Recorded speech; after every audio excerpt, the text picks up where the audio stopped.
Ladies and gentlemen, thank you for joining us, and welcome to the MDU Resources Group, Inc. Year-End 2025 Earnings Call. After today's prepared remarks, we will host a question-and-answer session. If you would like to ask a question, please raise your hand. If you have dialed into today's call, please press star 9 to raise your hand and star 6 to unmute. I will now hand the conference over to Brent Miller, Treasurer. Brent, please go ahead. Thank you, Kevin, and welcome everyone to the MDU Resources Group Year-End 2025 Earnings Conference Call. You can find our earnings release and supplemental materials for this call on our website at mdu.com under the Investors heading.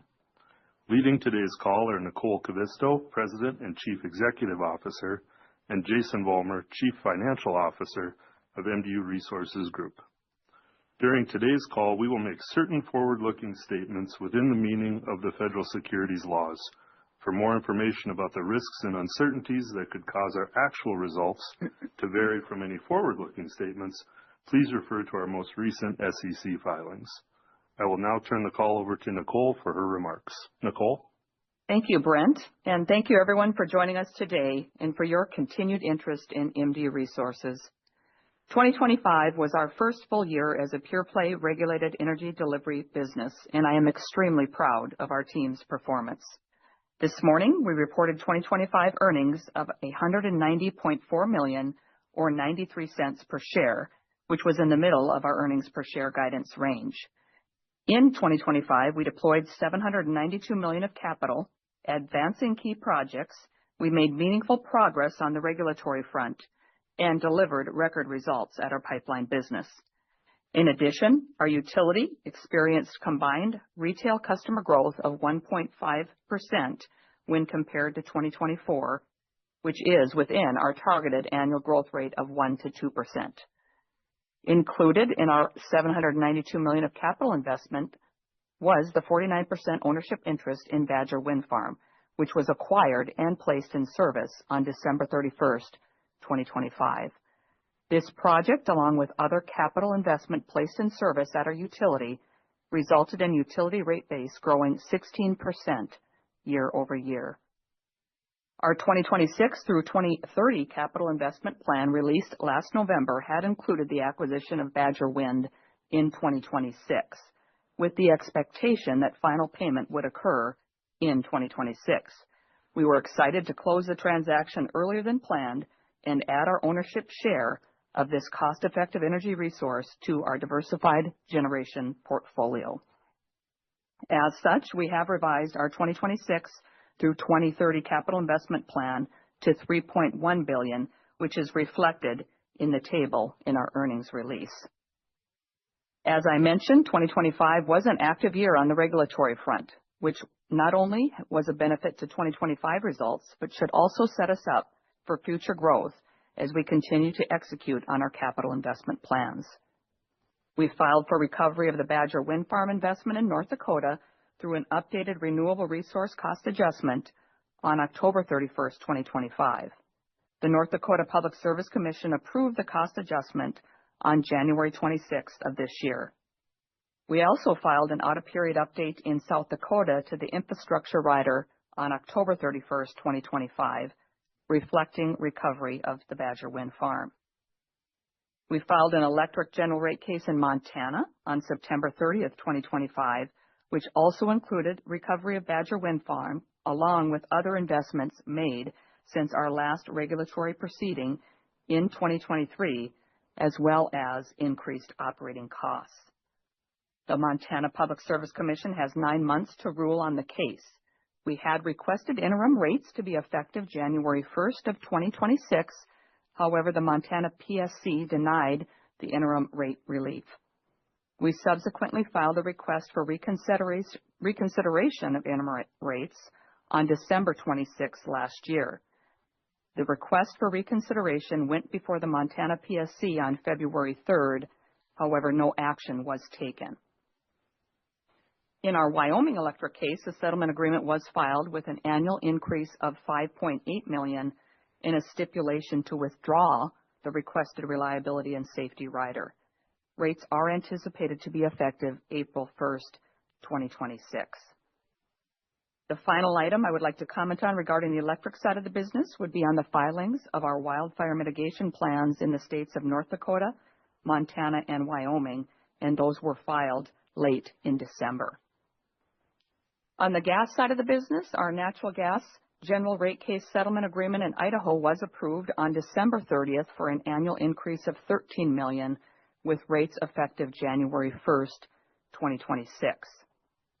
In the state of Washington, our second-year rate increase from our multi-year rate plan will go into effect on March 1st, 2026, reflecting an increase from rates currently in effect of $10.8 million annually, subject to the completion of a provisional plant review.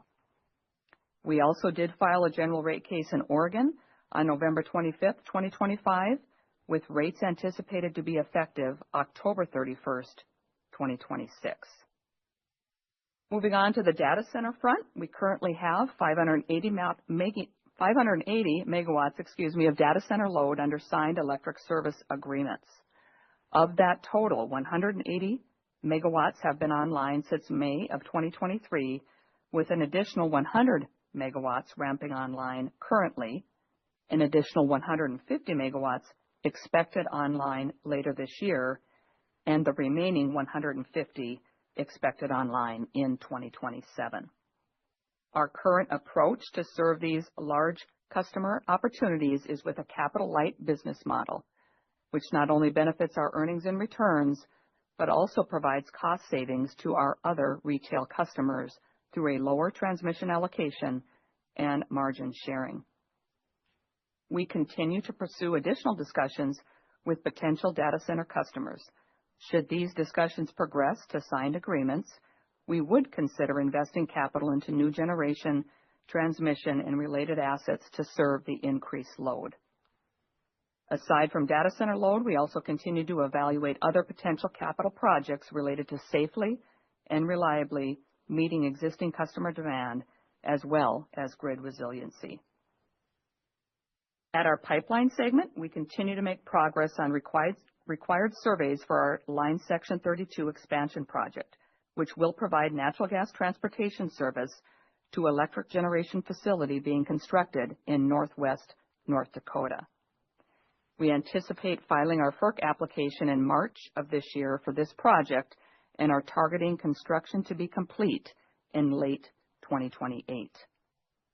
We also signed an agreement to support the early stage development of the potential Minot Industrial Pipeline project through the second quarter of 2026. This project could consist of an approximately 90-mile pipeline from Tioga, North Dakota to Minot, North Dakota, and provide incremental natural gas transportation capacity for anticipated industrial demand. We will continue to provide updates as this project progresses. In regard to our proposed Bakken East Pipeline project, the FERC pre-filing request was submitted December 23, 2025. A binding open season began on February 2nd of this year and will close on March 13th. The company continues contract negotiation with several interested parties. Pursuant to the results of the open season and these negotiations, we would look to confirm the final design of the project in order to make a final investment decision. Upon that decision, we would plan to make our FERC 7C filing and update the market on any relevant changes to our capital investment forecast, as well as growth targets. As a reminder, projected in-service dates for the proposed project are late 2029 for the western portion and late 2030 for the eastern portion of the pipeline. This project would provide natural gas transportation service for additional industrial, power generation, and local distribution companies to meet growing demand, and also provide much-needed takeaway capacity to meet forecasted natural gas production growth in the Bakken region. This project is not currently in our 5-year capital forecast and would be incremental should we determine to proceed. As we look to finance a project of this size and scope, we will evaluate all options, including using our balance sheet to finance the project, pursuing potential partnerships, and various other options. We will continue to provide updates on this potential project as we learn more. As we look forward to 2026, we are initiating earnings per share guidance in the range of 93 cents to $1 per share. This range reflects continued strong performance across our segments, while also accounting for equity financing used for our growth projects. We remain confident in our ability to execute our long-term growth strategy and believe our operational focus and financial discipline continue to position us well for delivering safe and reliable energy, customer value, and strong stockholder returns. We also continue to anticipate a long-term EPS growth rate of 6 to 8%, while targeting a 60 to 70% annual dividend payout ratio. As always, MDU Resources is committed to operating with integrity and with a focus on safety. We remain dedicated to delivering value as a leading energy provider and employer of choice. Before I turn over the discussion to Jason for the financial update, I want to close with a thank you to all of our employees for their hard work and dedication as we worked through a very successful year. Throughout 2025, our employees worked tirelessly to ensure our customers received safe and reliable energy, while also executing the significant milestones I noted and countless other projects. We could not be successful without these efforts. I will now turn the call over to Jason for the financial update. Jason. Thanks, Nicole. I'm excited to share our results for 2025. This morning, we announced our full-year earnings of $190.4 million, or 93 cents per share, compared to 2024 earnings of $281.1 million, or $1.37 per share. It's important to note that certain costs associated with the spin-off of Everus in October of 2024, as well as its historical results of operations, are reported in discontinued operations in our results.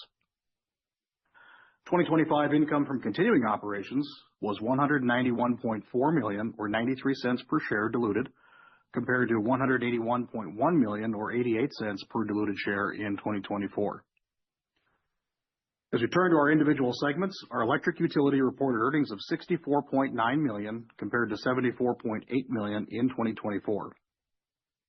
Higher retail sales revenue and volumes positively impacted results for the year, but were more than offset by higher operation and maintenance expense, primarily from higher payroll-related costs, higher contract services related to electric generation station outages, higher software expense, and higher insurance expense. Our natural gas utility reported earnings of $56.1 million compared to $46.9 million in 2024, which is a 19.6% year-over-year increase.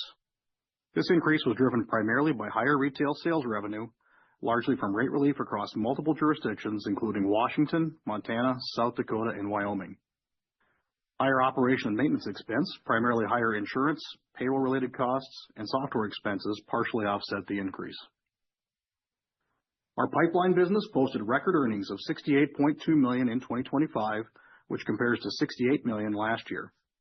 The slight increase in earnings was driven by expansion projects placed in service throughout 2024 and late in 2025, and customer demand for short-term firm transportation contracts. The increase in earnings was partially offset by higher operation and maintenance expense, primarily due to payroll-related costs.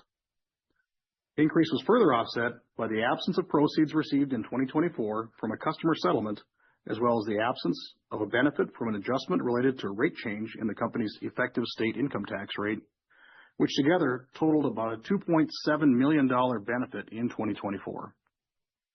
Higher depreciation expense due to capital investments and higher property taxes, primarily in Montana, further offset the increase in earnings. As I noted earlier, the spin-off of Everus was completed on October 31st of 2024. Activity for the 10 months that Everus was part of MDU Resources is accounted for in discontinued operations in other, as shown in our press release. The results shown in other for 2025 are expected to be more reflective of our future expectations as activity from our strategic separations fall away in future periods. Corporate and overhead costs that were previously allocated to Everus are now allocated to the remaining business segments. Finally, MDU Resources continues to maintain a strong balance sheet and have ample access to working capital to finance our operations through our peak seasons. In December, we completed a follow-on public offering of just over 10.15 million shares of common stock at a public offering price of $19.70 per share. In addition, the underwriters exercised their option to purchase approximately 1.5 million additional shares of common stock. Pursuant to forward sales agreements entered into in connection with the offering, the company has discretion to settle the forward sale agreements on one or more settlement dates prior to December 6th of 2027, subject to certain price adjustments as set forth in the forward sale agreements, as well as adjustments for transaction and other associated fees. Roughly 11.7 million shares of common stock are expected to meet all of the company's 2026 equity issuance needs to fund growth, and a significant portion of 2027 equity needs as well. As a result of the Badger Wind Farm acquisition that closed right at year-end, our consolidated debt-to-capitalization ratio increased slightly to 49.1% debt as a percentage of our total capitalization. We expect to reduce this percentage as we settle the forward sale agreements from the follow-on offering that we completed in December. That summarizes our financial highlights for the year. We appreciate your interest in and commitment to MDU Resources and would ask that we now open the line for questions. Operator? We will now begin the question and answer session. If you would like to ask a question, please raise your hand now. A reminder that if you have dialed into today's call, please press *9 to raise your hand, *6 to unmute. Please stand by as we compile the Q&A roster. And your first question comes from the line of Julien Dumoulin-Smith with Jefferies. Your line is open. Please go ahead. Hi, team. This is Tanner on for Julian. Thanks for taking my question. Absolutely. Yeah, maybe first here on the 26 guidance, just eyeballing the math here. If you delivered even just 6% EPS growth year over year, you'd kind of be toward the top end of the EPS range for the year. What are the year over year headwinds embedded in the guidance formally? Yeah, thanks, Tanner. Happy to jump in and walk through that. So as we look at the growth that we saw in 2025, certainly excited with how we finished the year on that front. As we look forward into 2026 and look at the guidance there, long-term guidance range, we do push a 6 to 8% guidance range that we expect 6 to 8% EPS, 6 to 8% EPS growth rate over the long term. And I think, as we've said before, that we will have years where we exceed that. We will have years where we probably don't meet that full amount. As we look into 2026, we've got a lot of exciting things underway. We've got a lot of rate case activity in front of us here, which we will see some partial impacts from throughout the year. The addition of the Badger Wind Farm, as we see in 2026, will be a benefit here as well. Certainly, some of that growth has taken some equity issuance on our side as well, so we do see some impacts of that as we look for that piece of it. But overall, as we look into 2026, we are expecting growth. As we look at from that perspective, the midpoint of our range would show growth over where we ended this year. To your point, if you look at the midpoint of the range, it probably doesn't meet that 6 to 8% long-term range that we've talked about, but we are certainly, over the long term, expecting that will hold true for us over the next several years. You appreciate that. And can you elaborate on the continued contract negotiations with several interested parties for the Bakken East pipeline? And I see on the slide you provide the path toward FID, but there aren't any formal dates attached. Could you maybe help set a rough expectation for how we should be thinking about some of the more important parts of the process, like FID and then formal integration into the CapEx plan?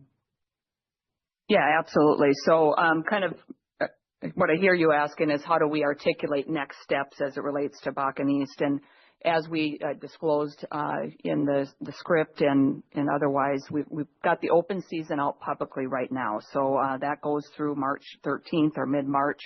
And so as we think about the binding open season, it's probably a little bit too early to discuss results coming out of that. As you know, we've been in ongoing discussions with customers on the project and are certainly pleased with the level of interest we're seeing. We like our strategic location. As a reminder, this is really a demand pull type of project versus producer push. And so, you're really getting to how do we continue to advance this? And so the open season I mentioned, we will continue with discussions to get committed interest. Following that, we would look to finalize the ultimate design of the project, execute customer agreements, and then essentially at that juncture be prepared to make a final investment decision on the project. We did do our pre-filing with FERC in December of last year, and in that filing we also included some timelines as it relates to a final 7C with FERC in the third quarter of 2026. So those are kind of the timelines we're looking at right now, but certainly continue to be pleased with the level of interest in the discussions we're having with customers. Great. Thank you very much. And a reminder that if you would like to ask a question, please raise your hand. And if you have dialed into today's call, please press star 9 to raise your hand and star 6 to unmute. I see no further questions at this time. I will now turn the call back to Nicole Cavisto for closing remarks. All right. We want to thank you all again for joining us today, and I want to thank our employees again for a successful 2025. We certainly appreciate your interest and support of MDU Resources and look forward to connecting with you as we progress throughout 2026. With that, I will turn the call back over to you, operator. Thank you. This concludes today's call. Thank you for attending. You may now disconnect.